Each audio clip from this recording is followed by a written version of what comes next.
Hey, what's up, y'all? What's poppin'? What's cracking? I'm D, about to react to this video. This is a top 10 biggest feuds in YouTube history. People be feuding just for attention these days. You know, it is what it is. But people definitely stir up controversy so that they can bring attention to their channel. One feud that I thought was fake as fuck was Tati and James Charles. Was I saying that right? James Charles? I felt like that was fake. And even though they had receipts and they, you know, were going into detail about what happened, it was just something about that just seemed like it was put together. It didn't seem authentic to me at all. I was just like, and I don't know nothing about either of them. I don't watch them at all, but that feud was everywhere. Everybody was talking about it. So I just went and looked at their videos and I was like, this smells very fake to me. And she got like 10 million subscribers overnight or some crazy shit. So it like blew her channel up a lot.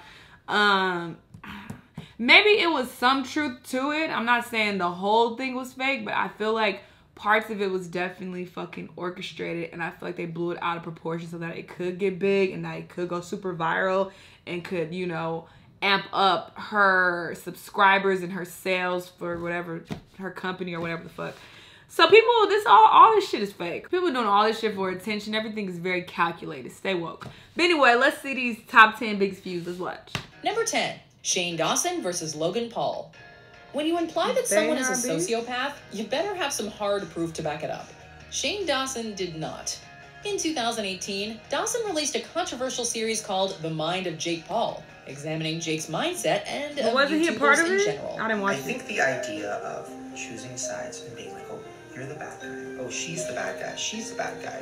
Oh, Alyssa's the bad one. Oh, FaZe is the bad one. Or, oh, Jake's the bad one. The series was criticized by many for being shallow, manipulative, and defamatory. And no one took more umbrage than Jake's brother Logan. Everything he's doing is so genuine and authentic. While he acknowledged Shane's talents, he criticized the series for insinuating that his brother is a sociopath, arguing that sociopathy was more of a, quote, spectrum. Quite simply, it is not black and white. 99% of the time, someone is not a sociopath or not a sociopath. Number 9, H3H3 versus Mac Mustangs today. In April 2016, husband and wife duo Ethan and Ela Klein, also known as H3H3, found themselves in legal hot water when Mac Mustangs today filed a civil lawsuit. He doesn't like that we made fun of him, and so he's suing us. H3H3 had released a reaction video critiquing Matt's bold guy versus parkour girl, and Matt's lawyer argued that H3H3 had committed copyright infringement. The infringing video fails to contribute a single substantive comment, criticism, or even parody of the original work. This lawsuit became a whole ordeal on YouTube, and creators like Philip DeFranco, PewDiePie, and Markiplier contributed money towards the Kleins' hefty legal bills. The Kleins eventually won the case, as the judge believed their reaction video fell under fair use. This opinion by the judge is a slam dunk Kobe. It was a big win not only for the Kleins, but also for fair use copyright. and the larger YouTube community as well. Number 8, Jake Paul versus FaZe Banks. This rivalry got ugly fast. In June 2017, I've heard the name Banks FaZe confirmed Banks, that he and Jake Paul's ex-girlfriend Alyssa Violet were in a relationship. A few months later, Jake uploaded a scathing video where he claimed that Banks cheated on Alyssa and physically assaulted his assistant Meg. I mean, he literally like dragged me by my neck. Banks called the allegations fabricated and even considered slapping Team 10 with a defamation lawsuit. I'm suing Erica Costello, Jake Paul, and their assistant Meg for slander, defamation of character. Other former Team 10 members, including Max Beaumont and Niels Visser, vouched for Banks' innocence. Luckily, the two peacefully hashed it out at Coachella, with Banks summing up the ordeal as lame internet drama. Number 7, Net Nobody versus KSI. At first, this feud came out of the blue, but Adam Dahlberg, also known as Net Nobody, also known as Sky Does Minecraft, had a plan.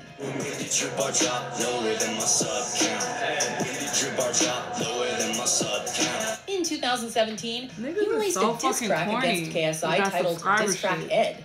In response, KSI released Adam's Apple, featuring Net Nobody's ex-wife, Elisa. He claimed that Adam had failed to pay child support, cut himself, and had beaten his ex-girlfriend, Dawn.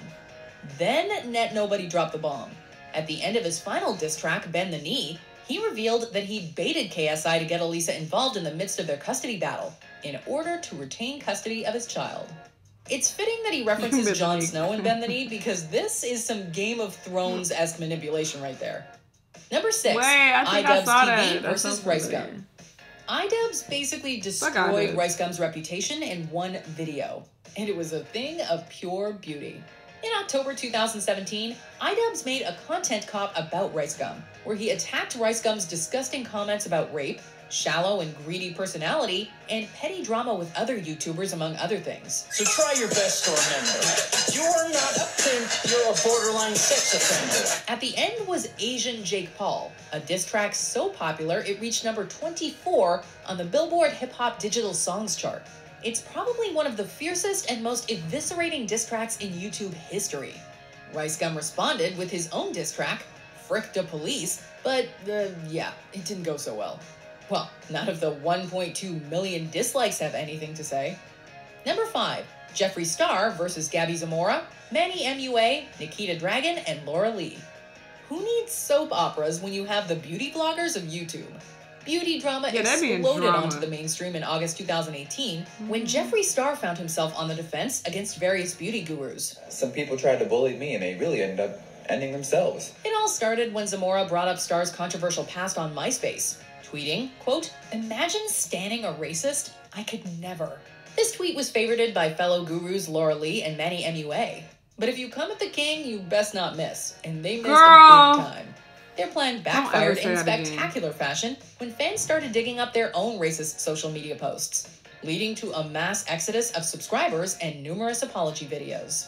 Laura Lee's is particularly good for a laugh. It hurts me so bad to disappoint you who have supported me for so many years. Number 4, Keemstar versus Leafyishere. Leafyishere was one of the most infamous creators on YouTube, and his feud with Keemstar helped bring about his downfall. It all started when Leafy uploaded a video titled The Keemstar and Drama Alert Rant, where he criticized Keemstar's shady behavior, like calling an innocent old man a convicted pedophile. And my real friends know who and what I am, so they stuck by me. Keemstar then threatened to release their DMs, and reported on Leafy allegedly using a sub-botting service. They hashed it out on the Baited podcast where Keem accused Leafy of trying to ruin his career.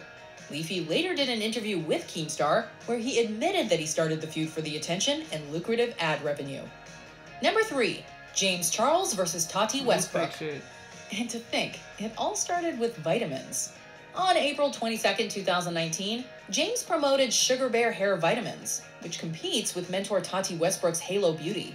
In response, Tati posted a tearful story to Instagram about feeling betrayed. I feel really lost, and I feel in my community especially, like... Not to be shady, but I think she's like 30 years old, and James apologized on Instagram, but on May 10th, Tati released a 43-minute-long video titled Bye Sister, in which she accused James of preying on straight men. You are using your fame, your power, your money to play with people's emotions. James apologized again, but lost 3 million subscribers. When Geoffrey Star jumped into the fray, however, James did a 180 and defended himself, complete with screenshots of private messages. Westbrook lost over 200,000 subscribers of her own, and honestly, the whole thing was just a total mess. Number 2, KSI versus Logan Paul. What was once a place for goofy home videos has evolved into a platform for boxing matches at Manchester Arena in front of 21,000 people. Jake Paul, Logan Paul, any of the Pauls, I don't care. In February 2018, KSI fought Joe Weller and was awarded the hilariously titled YouTube Boxing Championship belt. Like a proper cocky boxer, KSI quickly called out the Paul brothers, and Logan stepped up to the plate. That's what they're shouting. This has been a hell of a fight. The fight, which was labeled the biggest internet event in history, was held on August 25th, 2018, and watched by millions of people through pay-per-view and the internet. Despite its success, not everyone was happy with the match, as UFC fighter Michael Bisping called it, quote, a mockery of the sport. Before we unveil our number 1 pick, here are some honorable mentions. I just feel like they win over me, okay? And they're not gonna win over me. Stupid Twitch thoughts. No. Seriously? He just said that? I'm gonna copy strike this guy.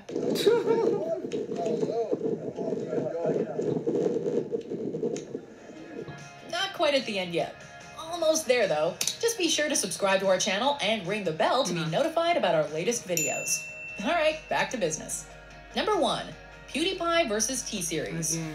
Forget boxing matches. PewDiePie versus TSeries is the true fight of the internet. How old Tati is. The battle has been raging for years now, as each side vies to be the most subscribed channel on YouTube. On one side is internet personality extraordinaire PewDiePie. She looked about on the other is TSeries, an Indian record label.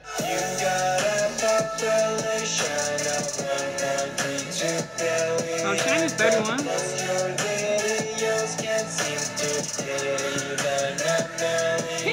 The skirmish has become the biggest event in YouTube history, with the subscribe to PewDiePie meme spotted in places like Times Square and the Super Bowl. Things took a dark turn when it was referenced by the 2019 Christchurch mosque shooter, after which PewDiePie called for an end to the meme.